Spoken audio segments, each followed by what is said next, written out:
அண்ணாமலை அவர்கள் திரும்பியும் தமிழ்நாட்டுக்கு வரப்போறது இந்த மாதம் வரப்போறதா தகவல் வருது. இந்த பேர் கேட்டாலே காதுலயே விழ மாட்டேங்குது, என்னமோ தெரியல.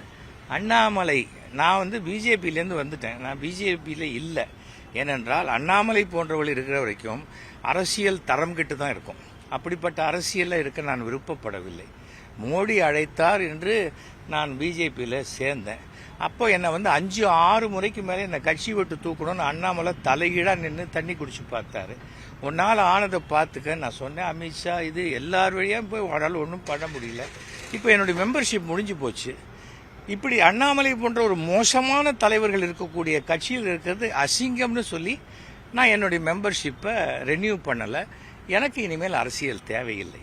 நான் எல்லாருக்கும் உள்ள ஒரு நல்ல நண்பனாக, ஒரு இந்திய குடிமகனாக, தமிழனாக, திராவிடனாக இருந்துட்டு போகிறேன். நான் எதுக்கு இது மாதிரி ஜாதி சண்டை எப்போ பாரு மூஞ்சியில் ஜாதி கலரையும் மத கலரையும் பூசிக்கிட்டு எனக்கு அவசியமே இல்லை. என் ஓட்டு தான் பாஜகவுக்கு வேணும். பாஜக ஓட்டு எனக்கு வேண்டாம். நான் ஒரு தடவை எம்எல்ஏவாக இருந்துட்டேன், 5 வருஷம் இருந்துட்டேன்.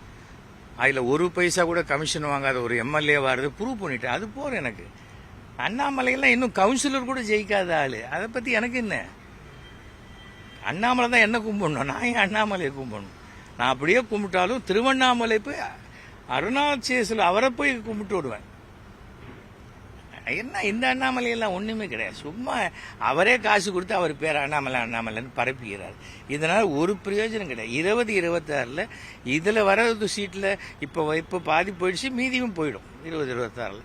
அது வந்து அவர்கள் தமிழகத்தில் பிராமணர்களுக்கு ஒரு இனப்படுகொலைன்னு யாரோ மீட்டிங்லாம் போட்டாங்க. எதுவும் அண்ணாமலை சொல்லி தூண்டி விட்டு போட மட்டும்தான் நான் கேள்விப்பட்டேன். தமிழகத்தில் பிராமணர்களை இனப்படுகொலை செய்தது பாரதிய ஜனதா கூட தான் நடந்தது. ஒரு பிராமணன் கூட இருக்கக்கூடாது. நம்ம பிராமணர்கள்லேயே பல பேருக்கு ஒரு புரிதல் கிடையாது. திராவிட கழகம் வேற, திராவிட முன்னேற்ற கழகம் வேற. திராவிட கழகம் எந்த தேர்தலையும் நிற்காது. ஆனால் திராவிட முன்னேற்ற கழகம் இது வரைக்கும் பிராமணன் இருக்கக்கூடாதுன்னு அவங்க சொல்லவே இல்லையே. இப்போ இலவச பஸ் விடுறாங்க, இது பிராமணனுக்கு கிடையாதுன்னு சொல்கிறாங்களா? மகளிருக்கு உண்டான 1000 ரூபா கொடுக்குறாங்க, பிராமணனுக்கு கிடையாதுன்னு சொல்கிறாங்களா? அதெல்லாம் ஒன்றும் சொல்ல. ஆனால் ஒரு 70 ஆண்டு காலமாக எந்த சலுகையும் இல்லாத ஒரு அமைப்பு, அவர்களுக்கு உண்டான சலுகைகள் எல்லோருக்குமான முதல்வர் கொடுத்தால் அது சிறப்பாக இருக்கும் அப்படிங்கிறது என்னுடைய இது. ஏன்னா தமிழ்நாட்டினுடைய வெற்றி தோல்வியே ஒரு 4 லட்சம் ஓட்டில் தான் இருக்குது.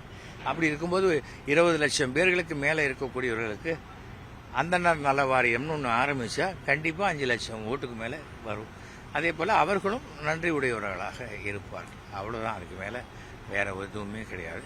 ஆனால் ஸ்டாலின் அவர்கள் என்னுடைய நல்ல நண்பருங்கிறத இன்றைக்கி அவருடைய பேச்சு எல்லாத்தையும் மூலம் மீண்டும் நிரூபித்தது ரொம்ப சந்தோஷமாக இருக்குது. அதுதான் ரொம்ப நமக்கு முக்கியம். நட்பை இழக்கக்கூடாது என்றைக்குமே. அது அந்த நட்பு இருக்கிறது ரொம்ப சந்தோஷம். நான் இங்கே அறிவாலய பக்கம் வந்தாலே என்ன சார் டிஎம்கேல சேர்ந்துட்டீங்க, அங்கே போனால் அங்கே சேர்ந்துட்டீங்களேன்னா அந்த மாதிரி அரசியல் செய்கிறவனே நான் இல்லை. திமுக நான் வந்து எதிர்கட்சியாக இருந்த பொழுது கூட கலைஞர் என்னை அழைத்து பேசிய அளவுக்கு கட்சிக்காரங்களை கூட கூப்பிட்டதில்லைன்னு சில பேர் வருத்தப்படுவாங்க. ஒரு தந்தையை போன்ற பாசத்தோட என் கையை பிடிச்சிட்டு அத்தனை விஷயங்கள் கலைஞர் பேசியிருக்கார். அதெல்லாம் எப்படி மறக்க முடியும்? எல்லாத்துக்கும் வெறும் கட்சியில் சேர்ந்தா அது அவசியமே இல்லை. கட்சி இல்லாமலேயே மிக நல்ல நட்புடன் இருக்க முடியுங்கிறதுக்கு நானும் ஒரு உதாரணமாக இருக்கணும்னு ஆசைப்படுறேன். நீங்கள் திமுக ஒரு தேர்தலில் பிரச்சாரம் பண்ணுன்னு சொல்லுங்க, அதை பற்றி ஏதாவது? அதாவது நம்ம இந்த அந்தனர் சமுதாயத்துக்காக அவங்க எதிர்பார்க்கிற ஒரு 3 எம்எல்ஏ, ஏன்னா எல்லா சமுதாயத்துக்கும் ஒரு ரெப்ரசன்டேஷன் சட்டமன்றத்தில் இருக்கணும்னு இருக்குது. இன்றைக்கி பிராமண சமுதாயத்துக்கு சட்டமன்றத்தில் ரெப்ரசன்டேஷனில் அவங்களுக்கு ஒரு 3 அல்லது 4 எம்எல்ஏ சீட்டு கொடுத்து இந்த அறவோர் முன்னேற்ற கழகம் அப்படிங்கிற மாதிரி இந்த அந்தனர் முன்னேற்ற அந்த என்ன சொல்கிறது அந்த வாரியம், அந்தனர் முன்னேற்ற வாரியம் அப்படி, ஏன்னா இது ஆந்திரா, கர்நாடகா, கேரளாவில் இருக்குது. ஓகே, அந்த அந்தனர் முன்னேற்ற வாரியம் பண்ணி வருஷத்துக்கு 75 கோடி ரூபா கொடுத்தாங்கன்னா எத்தனையோ ஏழைகள், அதாவது பிராமணர்களில் கிட்டத்தட்ட 50% பேருக்கு செல்ஃபோன் கூட கிடையாது. தினம் பணம் சுமக்கிறவங்க, டேபிள் துடைக்கிறவங்க, ஆட்டோ ஓட்டுறவங்க, தினக்கூலிக்கு போகிறவங்க, புரோகிதம் செய்கிறவங்க இருக்க. அப்படிப்பட்டவர்களை எல்லோருக்குமான முதல்வராக செய்தால் நான் கண்டிப்பாக அந்த சமுதாயத்தை முன்னேற்றக்கூடிய ஒரு கட்சிக்கு நான் என் பேசுறது கண்டிப்பாக நான் அப்போ திமுகவுக்காக பிரச்சாரம் பண்ணுவேன். நீங்கள் பாஜக கொடுத்து விமர்சனம் பண்ணுற எந்த கருத்துக்குமே தமிழிசை அவர்கள் பதில் சொல்ல மாட்டேங்கிறாங்க. அவங்களுக்கு யோகியதை கிடையாது பேசுறதுக்கு, அதுக்கு உண்டான பதிலும் அவங்கக்கிட்ட கிடையாது. முதல்லயே டெல்லியில் கூப்பிட்டு சொல்லியிருக்காங்க. ஹெச்வி ஜெகத் சொன்னால் வாயை பற்றின்னு சும்மா இருங்க, பதில் சொல்லி மாட்டிக்காதீங்கன்னு சொல்லியிருக்காங்க. இப்போ நான் அவங்கள பற்றி பேச வேண்டிய அவசியமே கிடையாது.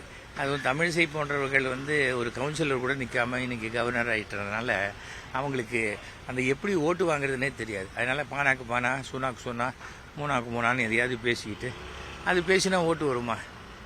அதனால் அது கட்சியை வளர்க்கணும்னா நாம் வீதிக்கு வரணும். எல்லாரும் கட்சி ஆஃபீஸுக்கு வாங்கன்னா அது என்ன ஃபைனான்ஸ் கம்பெனியா?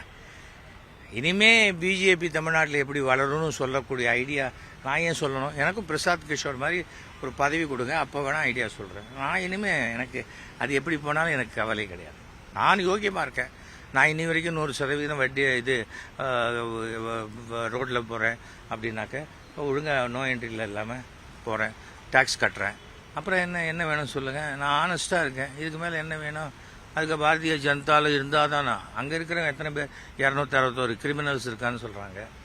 அதே போல் ஃபைனான்ஸ் கம்பெனி ஜனக பணத்தெல்லாம் கொள்ளையடிச்சவன், ஏமாத்தினவன், மரம் கடத்தினவன் இத்தனை பேர் இருக்காங்கிறாங்க. அப்படிப்பட்ட திருடங்க இருக்கிற இடத்துல எனக்கு என்ன வேலை? எனக்கு அவசியமே கிடையாது. நான் என் உழைப்பில் வாழ்ந்து கொண்டிருக்கிறேன். இது வரைக்கும் நான் 95 படம் நடிச்சிருக்கேன். ஒரு பைசா கடன் இல்லாமல் வாழ்ந்து கொண்டிருக்கிறேன். சந்தோஷமாக இருக்கேன். நான் யாரையும் கெடுத்தது கிடையாது. அதை விட என்ன வேணும் சொல்லுங்கள்? புதுசாக வர அரசியல் கட்சிகள் பார்ப்பனர்களோட பிரச்சனையை கவனிப்பாங்கன்னு நினைக்கிறீங்க? பார்ப்பனர்கள் பிரச்சனை, பார்ப்பனர் அல்லாதவர் பிரச்சனைன்னு இல்லை சார். எல்லார் ஓட்டு ரோட்டில் குப்பை பொறுக்கிறான் பாருங்க, அவனுக்கும் ஒரு ஓட்டு தான், பென்ஸ் காரில் வரவனுக்கும் ஒரு ஓட்டு தான். அந்த 2 ஓட்டையும் மதிக்க தெரிந்தவர்கள் அவர்களுக்கு வெற்றி பெறுவதற்கு உண்டான வாய்ப்பு ஜாஸ்தி. அவ்வளோதான். அப்புறம் இந்த சமூகத்தை ஒதுக்குறதுனால என்ன நடந்துட போகுது? ஒருத்தர் ஏன் எதிரியாக நம்ம காட்டிக்கணும்? அவசியமே இல்லையே. திமுக இந்து மதத்துக்கு விரோதங்கிறாங்க. அப்போ என்ன கோயிலெலாம் பூட்டிட்டாங்களா? 24,000 கோயிலுக்கு கும்பாபிஷேகம் பண்ணியிருக்காங்க. வைரவேல் காணாது போச்சு ஒரு காலகட்டத்தில். திமுக ஆட்சியிலேயே காணாது போச்சு. அப்போ வேற ஒரு ஆட்சி இல்லையா? திருடுறவன் எந்த இடத்துல வேணால் திருட போகிறான். நான் என்ன சொல்கிறேன், திராவிட கழகம் தேர்தலில் நிற்காது, என்ன வேணால் பேசுவாங்க. ஆர்எஸ்எஸ் தேர்தலில் நிற்காது, என்ன வேணால் பேசுவாங்க. அதுக்கெல்லாம் நாம் ஏன் பதில் சொல்லணும்? ஆர்எஸ்எஸ் பேச்சை பிஜேபி கேட்டால் பிஜேபிக்கு கேடு. அப்படிதான் எல்லாமே. அதனால நம்ம அதை பற்றி பெருசாக எடுத்துக்க வேண்டிய அவசியம் இல்லை. அது என்னை விட அந்தந்த கட்சி நடத்துகிறவங்களுக்கு அது சிறப்பாக தெரியும். எப்படி செய்யணும், எப்படி ஓட்டு வாங்கணும்னு தெரியும். முதல்ல கேலி பேசுகிறாங்க, காசு கொடுக்குறாங்க, அது கொடுக்குறாங்க, இது கொடுக்குறாங்கன்னாங்க. திமுக அப்படி பண்ணுறாங்கன்னாங்க. இன்றைக்கி கருத்தில் மகாராஷ்டிராவில் என்ன பண்ணாங்க? பிஜேபி நான் மகளிருக்கு 2100 ரூபா கொடுக்குறேன்றான். அப்போ அவங்க சொல்கிற இங்கே இருக்கிற திமுக மாடலை தானே இப்போ காப்பி அடிக்கிறாங்க அங்கே. அப்போ பேசுறதுக்கு முன்னாடி யோசிச்சு பேசணும். அவ்வளோதான். அது பேசுறது இல்லை. ஆனால் யாராக இருந்தாலும் அது நம்முடைய ஒரு டெல்லியில் இருக்கக்கூடிய மோடி அரசாக இருந்தாலும் ஜெயிச்சாதான் அரசு, ஜெயிக்கலைன்னா அது எதிர்கட்சி தான். மோடி 3 முறை இந்தியாவின் பிரதமராக வருவார்னு 2011 நான் சொன்னேன்.